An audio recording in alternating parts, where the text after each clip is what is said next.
Hey skiers, it's Bob with Skiessentials.com. Welcome to our 2024 ski test. We got an updated Salomon Stance 96 for you. This Stance 96 was a favorite of mine ever since it came out a few years ago.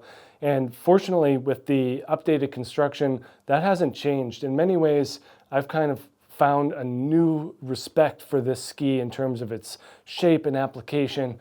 And then these changes really kind of make it more accessible to more skiers. They have lightened it. They've made it more accessible, more approachable.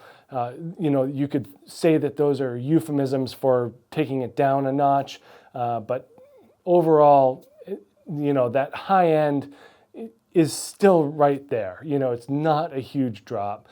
Maybe a little bit in terms of super fast, high-end carving performance. You might see a little bit less of a stable nature in the ski, but overall, the changes are on the positive side of the spectrum in terms of increasing agility, increased energy, and that accessibility. So making the ski more suitable to more skiers. In addition, nice techie upgrade to the graphic. The old top sheet, wasn't really doing anyone any favors, except for those that really enjoyed kind of a plain top sheet. This hopefully will increase exposure and get more people on this really, really nice ski. So the big difference in terms of the build is the blend of poplar and caruba in the wood core. Used to be just poplar. Now they've replaced some of that with caruba, so lighter weight wood really just increases the agility of the ski for sure.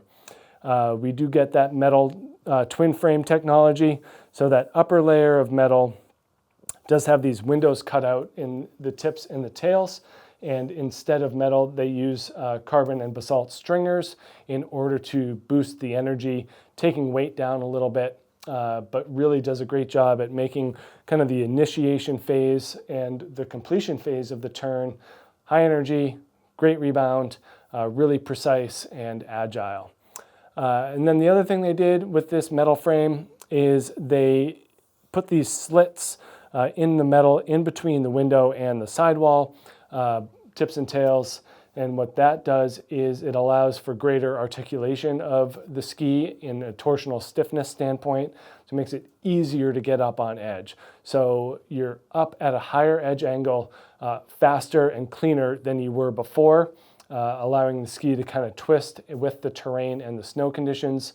Really just gives it a more natural and intuitive feeling is what we've found, as well as just kind of increasing the ability to access the energy at the end of the turn. I think that those cutouts really make a big difference in those applications. So nice improvements in terms of the construction.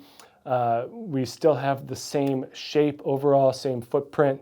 Mid-90s is a great place to be for all mountain skiing. Definitely is that wider side of all mountain, leaning towards free ride, but the shape and the construction definitely leave this thing more squarely in the wider all mountain category. Could be a little bit wide for us here in Vermont on a daily setup. That's why they have the 90 and the 84 as well. So there are narrower versions of a ski like this. But if you're looking for something that really mixes it up and is able to do it all, I think 96 is a great place to be. The fact that they made it lighter and more approachable does open up that off-piste application as well. We had them out on a pretty snowy day this year.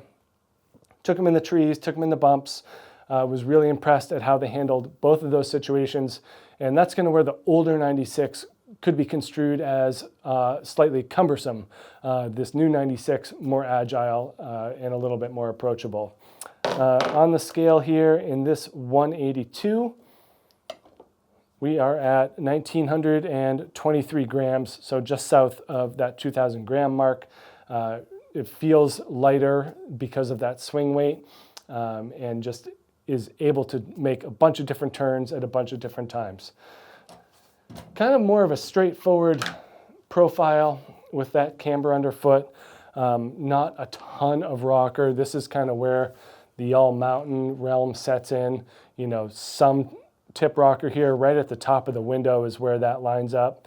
And that's no accident. They want that camber to start where the metal starts. And then we see that in the tail as well, where it's not a whole lot of rocker going on, pretty minimal splay. The bigger story is that positive camber underfoot.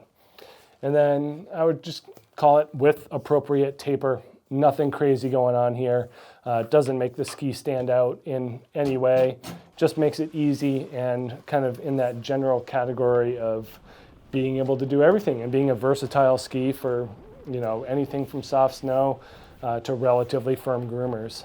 Certainly there are better options for pure carving, but for a 96 and how well this thing handles off-piste terrain, pretty darn good. So in this 182, we are looking at a 20-meter radius. That kind of follows with the longer turn shape of the Stance 102. Just kind of gives skiers a little bit more of input as to the duration, shape, and style of the turn. It's not pulling you into a turn. It's rather letting the skier dictate how that's going to happen. Putting this more in kind of that skier's ski type of realm. So you're able to tell the ski what to do as opposed to a shorter radius that kind of has that predetermined set turn shape. So great ski for all mountain, bordering on free ride. If you're looking for one ski that does a whole lot, that's agile, could even be a wider ski for softer snow. I think the flotation is much improved in this version rather than the old one. So make sure you check out this newly renovated Salomon Stance 96 here at Skiessentials.com, and we will see you out there on the hill. Bye.